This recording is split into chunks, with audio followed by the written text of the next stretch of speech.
Bonjour et merci de nous retrouver sur le plateau d'Un cœur qui écoute, votre émission de spiritualité. Aujourd'hui, nous avons la joie de recevoir le Père Christophe Ouard. Bonjour Père. Bonjour. Alors vous êtes belge, prêtre depuis 9 ans et chapelain au sanctuaire marial de Borin dans le sud de la Belgique. Oui, c'est bien ça. Vous venez de publier Marie, Mère de Miséricorde aux éditions Fidélité, un choix de 80 témoignages de grâce reçus récemment à Borin. Oui. Alors, vous allez nous raconter cela dans un instant, ainsi que l'influence que ça a sur votre vie spirituelle. Mais auparavant, je vous invite à lire un extrait de texte que vous avez choisi. Oui, c'est un extrait donc de La joie de l'Évangile du pape François qui parle de la piété populaire, au numéro 125 et 126. Pour comprendre la piété populaire, il faut s'en approcher avec le regard du bon pasteur, qui ne cherche pas à juger, mais à aimer. C'est seulement à partir d'une connaturalité affective que donne l'amour que nous pouvons apprécier la vie théologale présente dans la piété des peuples chrétiens, spécialement dans les pauvres. Je pense à la foi solide de ces mères au pied du lit de leur enfant malade, qui s'appliquent au rosaire bien qu'elles ne sachent pas ébaucher les phrases du credo, ou à tous ces actes chargés d'espérance manifestés par une bougie que l'on allume dans un humble foyer pour demander l'aide de Marie, ou à ses regards d'amour profond vers le Christ crucifié. Celui qui aime le saint peuple fidèle de Dieu ne peut pas regarder ses actions seulement comme une recherche naturelle de la divinité. Ce sont les manifestations d'une vie théologale animée par l'action de l'Esprit Saint qui était répandue dans nos cœurs. Dans la piété populaire, puisqu'elle est fruit de l'Évangile inculturé, se trouve une force activement évangélisatrice que nous ne pouvons pas sous-estimer. Ce serait comme méconnaître l'œuvre de l'Esprit Saint. Nous sommes plutôt appelés à l'encourager et à la fortifier pour approfondir le processus d'inculturation qui est une réalité jamais achevée. Les expressions de la piété populaire ont beaucoup à nous apprendre et pour qui sait les lire, elles sont un lieu théologique auquel nous devons prêter attention, en particulier au moment où nous pensons à la nouvelle évangélisation. Bon, j'ai l'impression que vous venez de nous lire un petit peu votre travail quotidien. Oui. C'est un petit peu ça. Oui. Alors, racontez-nous, qu'est-ce qui s'est déjà passé à Borin? Parce qu'on ne se souvient pas tous de ce lieu d'apparition en Belgique. Qu'est-ce qui s'est passé là-bas? Eh bien, en 1932, le 29 novembre, la Vierge Marie est apparue sur une voie de chemin de fer à 5 enfants de la localité, un petit bourg du sud de la Belgique. Elle est apparue à diverses reprises jusqu'au 3 janvier à 5 enfants de la localité, 3 enfants voisins, 2 enfants de Gimbre, dont la dernière, Gilbert de Gimbre, est décédée l'an dernier, que j'ai bien connu d'ailleurs, durant 7 ans. Elle est apparue là, elle leur a demandé tout d'abord d'être bien sages, elle leur a demandé de construire une chapelle, elle a dit qu'elle apparaissait là pour qu'on vienne là en pèlerinage, elle a dit « Je suis la Vierge Immaculée, la Mère de Dieu, la Reine des cieux ».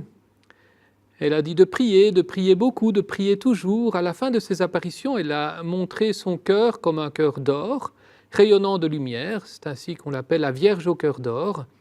Elle a dit encore « Je convertirai les pécheurs ». Elle a dit aussi « Aimez-vous mon fils, m'aimez-vous, alors sacrifiez-vous pour moi ». Voilà. Le cœur du message, donc, c'est la prière. Le cœur du message, c'est la prière, le pèlerinage, le cœur à cœur avec Marie, qui a montré son cœur d'or, qui se présente comme une aide à l'évangélisation, quelqu'un qui conduit à Jésus, qui convertit les pécheurs, qui nous pose la question « Aimez-vous mon fils ?» Donc une personne, une confidente, pourrait-on dire, qui nous propose un cœur à cœur pour nous conduire à Jésus. Alors ça fait depuis les années 30 que des pèlerins viennent régulièrement à cet endroit-là, sachant que le grand moment, c'est au temps de novembre, décembre aussi, ça pousse un petit peu après. Il y a l'anniversaire des apparitions, le 29 novembre. Voilà. Et puis, le 15 août aussi, j'imagine. Il y a d'autres fêtes importantes, le 15 août et surtout le 22 août, qui est aujourd'hui la fête de Marie-Reine. Avant, c'était la fête du cœur immaculé de Marie, avant le Concile Vatican II. Et les deux thématiques rencontrent bien le message des apparitions de Borin. D'accord. Alors, vous parliez avec cet extrait de texte de la piété populaire. Elle vous a quand même apparemment pas mal inspiré avec ce livre. Oui. Qu'est-ce que vous avez voulu dire à travers ce livre?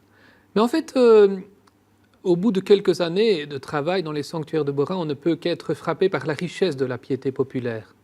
Cette piété populaire qui parfois a été un peu méprisée, un peu regardée de haut, est d'une richesse très grande, une très grande profondeur, une profondeur biblique. Et ça m'a frappé. Ça m'a frappé. Donc, au début de mon ministère là-bas, j'ai ouvert un livre d'or au Point Info des Sanctuaires dans lequel les pèlerins peuvent écrire un témoignage de grâce reçue. Et en lisant tous ces témoignages, j'ai été frappé par leur profondeur et les liens que l'on peut faire entre ces témoignages et la Bible. Ah, dites-nous, racontez-nous. Oh, ben, par exemple, il y a un témoignage particulièrement frappant de Marie Ascension. C'est une jeune, donc belge, qui, à l'âge de 13 ans, en 2003, a été enlevée par Michel Fourniret, un pédophile très connu. Elle a été enlevée par ce Michel Fourniret et elle a réussi à s'échapper alors qu'elle était dans sa camionnette en priant. Elle a agacé le pédophile qui l'a mise à l'arrière de sa camionnette et puis elle a continué à prier. Elle a prié Marie, elle a prié l'Esprit Saint et par la force de sa prière, miraculeusement, ses liens se sont... Elle était ligotée, ses liens se sont défaits. Elle a pu, avec ses dents, se libérer de ses liens. Et puis, le pédophile, tueur en série, a dû s'arrêter à un carrefour. Elle a pu ouvrir la porte de la camionnette alors que la porte, le procès de 2008 l'a mis en évidence, était bloquée. Mais pour elle, disons, elle s'est débloquée. Elle a pu sortir sans que le pédophile ne voie rien. Et au carrefour, elle a trouvé une dame qui lui a dit « Ah ben je viens de Borin », ce qu'elle a vu comme un signe. Et puis, ils ont appelé la police. Et c'est grâce à cela qu'un peu plus tard, on a arrêté Michel Fourniret et que ce pédophile a cessé de nuire. Et voilà un magnifique témoignage. C'est sûr. Ça est passé dans tous les médias à l'époque. Et les liens entre... Alors on peut faire des liens avec la Bible, par exemple. Les liens que je fais avec la Bible, je pense que Marie Ascension, se dirait c'est un peu exagéré, mais la reine Esther ou Judith, dans l'Ancien Testament, sont deux personnages bibliques importants, à tel point qu'ils ont des livres de l'Ancien Testament à leur nom, qui, par leur prière, leur force spirituelle, non pas militaires ou physiques, mais spirituels, ont réussi à délivrer le peuple d'Israël de grandes menaces. De la même manière, Marie Ascension, par sa prière, l'aide de Marie, l'aide du ciel, a réussi à délivrer les enfants de la région du sud de la Belgique et du nord de la France aussi, de cette menace qui épouvantait les familles à l'époque. Alors, ce qui vous a poussé à écrire ce livre, c'est quoi? C'est raconter les miracles, comme vous venez d'en raconter un, et puis les merveilles que Dieu fait aujourd'hui. C'est pas il y a 30 ans, c'est aujourd'hui, c'est bien ça? Voilà. J'ai voulu rendre droit à la profondeur, rendre justice à la profondeur de la piété populaire et donner la parole d'une certaine manière à cette piété populaire qui témoigne de l'action de Dieu aujourd'hui. Qu'est-ce qui fait qu'on n'est pas juste dans le merveilleux, la légende, la jolie histoire? Mais ce sont tous des témoignages réels. De 2009 à 2015, il y en a 76 exactement, plus ou moins longs, qui sont classés en 20 thématiques qui reprennent toutes les grandes réalités de la vie humaine. Et donc c'est très réaliste. C'est vraiment tout ce qui fait la vie humaine d'aujourd'hui, depuis la naissance jusqu'à la mort, en passant par les choses dont tout le monde parle. Trouver un job, fonder une famille, être guéri d'une maladie du corps, d'une maladie du cœur, etc. La fin de vie aussi? Pardon? La fin de vie aussi? La fin de vie, la mort, oui, c'est ça, et l'au-delà. Donc ce sont toutes ces réalités que Dieu rejoint, c'est dans toutes ces réalités que Dieu parle aux gens d'aujourd'hui. Et donc les témoignages ne peuvent pas être des légendes, etc. Les gens sont vrais, et si on lit leurs témoignages, en fait, on ne peut pas dire c'est trop beau pour être vrai parce que c'est vraiment très réaliste, c'est la vie concrète des gens. Et alors, ce qui est frappant aussi, c'est qu'il y a des miracles, disons, ce que j'appelle des grâces qui viennent verticalement dans la vie des gens, mais il y a aussi beaucoup de grâces qui viennent horizontalement. c'est-à-dire qu'elles viennent via la charité du prochain, via la simple compétence professionnelle des médecins, etc., mais qui sont des vecteurs par lesquels Dieu choisit de passer, la providence de Dieu passe, à tel point que dans un témoignage, Marie le dit explicitement dans la prière au témoin. Le témoin demande un miracle alors qu'il est en revalidation, et Marie dit « Tu es déjà entre de bonnes mains. Les mains des médecins sont mes mains. » Donc voilà, on peut être plus clair que cela. Est-ce qu'on peut dire que ce livre, donc, qui est composé de ces témoignages classés par thème, et puis vous avez aussi, vous, pris le temps d'écrire quelques commentaires à côté, oui. D'ailleurs un peu plus fournis au départ que vers la fin quand même.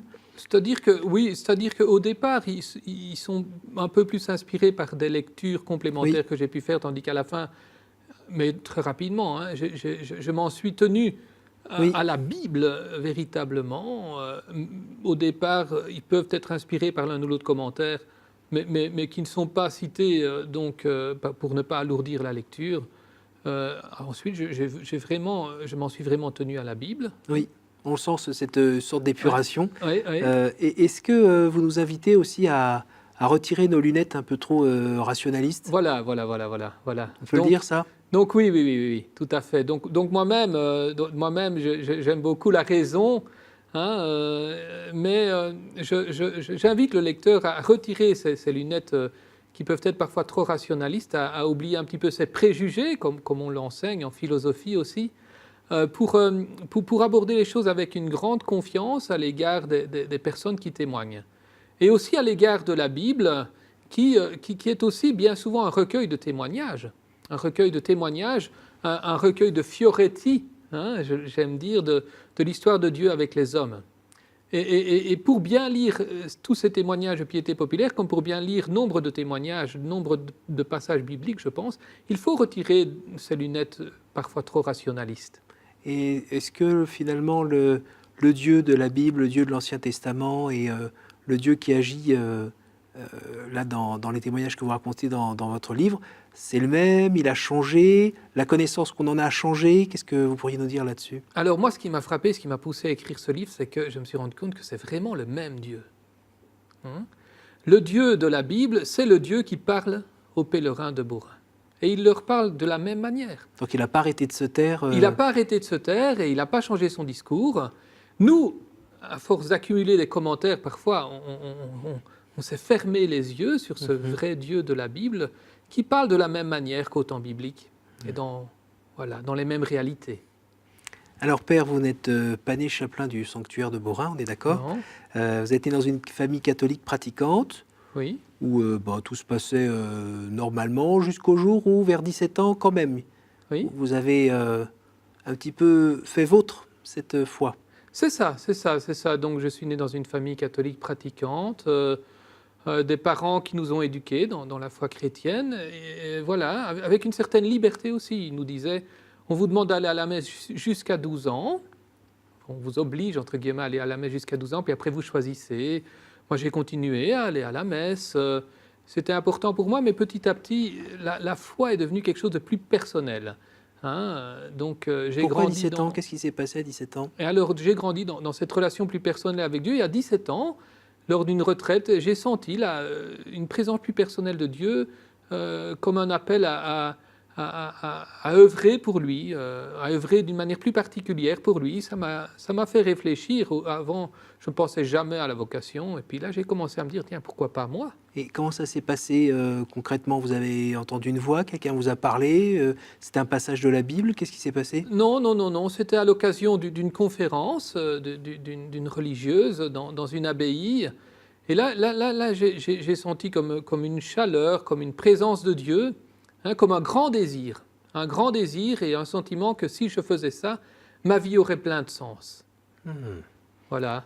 Et qu'elle prendrait un sens, ce serait une très belle aventure, disons. Et qu'est-ce qui s'est passé à partir de ce moment-là? Alors j'ai commencé à réfléchir, j'ai fait des études de lettres, et puis à l'université, j'ai rencontré des personnes, des catholiques engagés, des séminaristes, etc. Et puis petit à petit, je me suis dit, mais au fond, c'est peut-être ma vocation aussi. Et je suis rentré au séminaire à l'âge de 21 ans.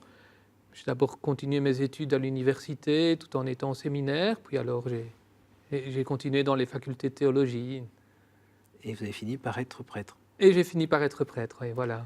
Alors, il y a aussi à un moment une famille que vous rencontrez, une famille de spirituels Oui, qui s'appelle les Focolari. oui. Pouvez nous raconter aussi cette rencontre? Et puis, d'abord, nous redire qui sont les Focolari? Voilà, donc quand j'étais séminariste au début de la théologie, j'ai rencontré la famille spirituelle des Focolari à l'occasion d'une lecture d'un article sur celle qui maintenant est bienheureuse, Chiara Badano, dont personne ne parlait à l'époque, qui commençait à faire l'objet de publications dans les revues spirituelles, mais encore peu connue. Et donc sa vie m'a frappé. Je pense que voilà,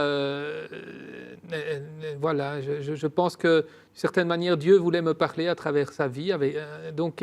Et j'ai beaucoup aimé. J'étais aussi en quête spirituelle à l'époque.